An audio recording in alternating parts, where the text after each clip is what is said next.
This story was told by Andy Joseph Sr. It's published in his book, From the Country of Senamtus. Senamtus means she sits in stone, but this story is entitled Porcupine and the Winter Dance.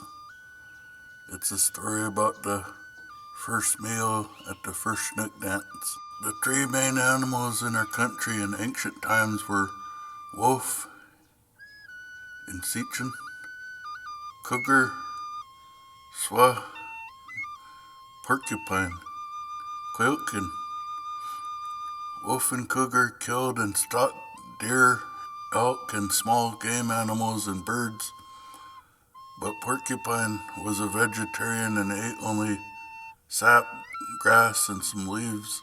Human beings, the scale, were coming to our land and they needed to learn the animal habits and ways of life and songs to sing. The humans were very tired when they arrived here all over the land. The animals put them all to sleep and gave them a dream of how to live. Their first year here, there were supplies, but they had to learn how to gather, preserve, and store their foods. They were all taught by their dreams. We must all learn that dreams mean much to us.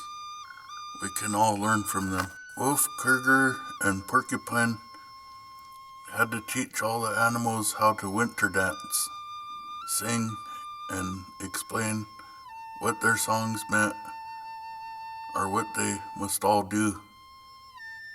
Wolf and I will kill deer and some small game to bring to the winter feast. Cougar and I will also kill a deer and maybe a small elk to bring to the feast.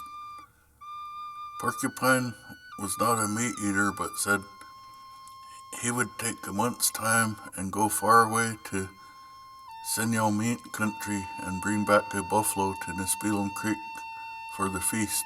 When Porcupine left, Wolf told Cougar, "We will not see him again, so we may as well practice the animal spirit songs and habits for the winter dance." Right after the shortest day of the year, Porcupine left Nispelum Creek and walked upstream along the river and up to Buffalo Country. He walked and he walked and he walked. When he finally sat down to rest, he pulled out a quill and sharpened it and stuck it in his tail. He walked and he walked, and when he sat down to rest, he pulled out a quill and sharpened it and stuck it in his tail. He walked and he walked and he walked, and when he sat down to rest, he pulled out a quill and sharpened it and stuck it in his tail. Every morning and noon he got up and he walked and he walked. He heard many animals and bird songs that he could teach his people. When he sharpened his quills, he sang the songs to teach the people. He sharpened his quills and stuck them in his tail. He sharpened his quills and stuck them in his tail. He sharpened his quills and stuck them in his tail. In 3 weeks, he was at Thompson Falls. It was a high waterfall and too steep to see the sun come up. Porcupine climbed trees, but he never climbed hills. That was hard work. When he got on top, he saw more hills to climb. Each hill he went over, he would shade his eyes and look for buffalo. When he saw the first buffalo dung, he looked at it, smelled it, and it did not even stink. But he did see big tracks. The next day, he walked some more and saw more dung that had a smell to it. After 3 weeks on the trail, Porcupine was ready. He had sharp quills. When he saw dust, he started to run towards it. He ran and he ran and he ran. He went up a big hill and he saw the buffalo cross the river near a large lake. He ran as fast as his little legs could carry him until he got to the water. No animal can holler as loud as a porcupine. So he hollered across the river, "Hey fellows!" An old lady buffalo said, "Who is hollering?" Porcupine said, "It is me, over here across the river." They all saw him jumping up and down on the riverbank. Old buffalo woman asked, "What do you want?" Porcupine said, "I want to meet with you and talk to you, but you will have to come over here. Send one of your young men over to get me." So she sent a nice young buffalo across. When the young buffalo came, Porcupine lied, Moha, and said, "I can't swim." But Porcupine was lying. He's one of the best swimmers because he's first cousin to Beaver. Porcupine asked Buffalo, "Can you swim on your back?" Buffalo said, "I don't know." Porcupine said, "Go out in the river and try it." So he tried and found out that he was good at it. He swam back and Porcupine climbed on his belly and rode to the middle of the river. He whipped Buffalo in the stomach with his tail, driving the quills into him and killing him. Porcupine opened up the buffalo's stomach and let the entrails fall into the river. Then he grabbed the front hooves and steered him down the river like a canoe. When he got to Thompson Falls, he laid in the buffalo's chest and rode the carcass into the foamy water and came up, heading downstream towards Nispelem. He rode the carcass like a boat and told everyone to come to the first winter dance and feast at Nispelem Creek.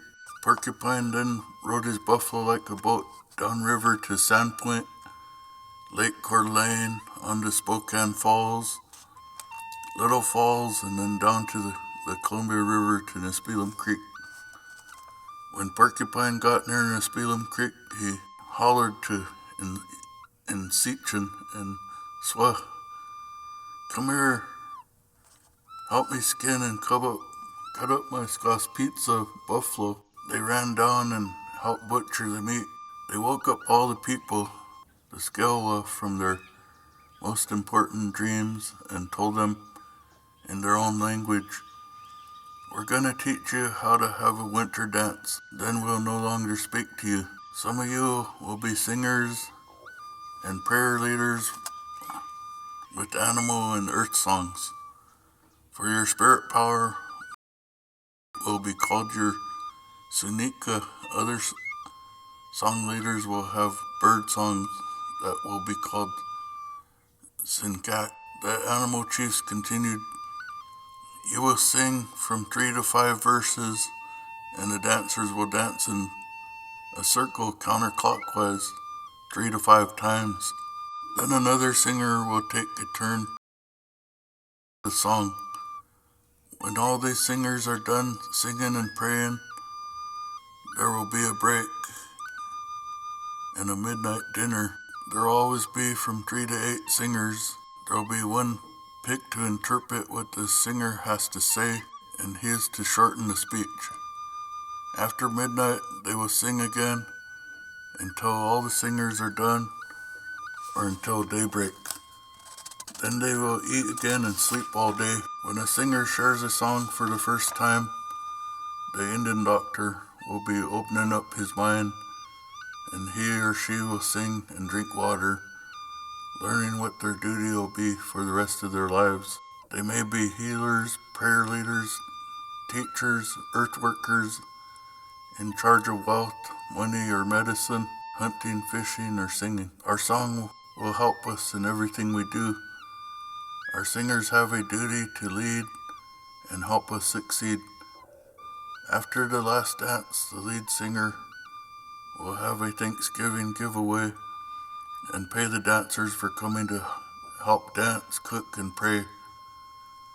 Then everyone will go home until the next year. The wolf, cougar, and porcupine will no longer speak to us unless they become our own spirit helpers. We must have a winter dance now and then. Some of us will heal people and pray for them in their needs. Andy Joseph Sr., Limlet.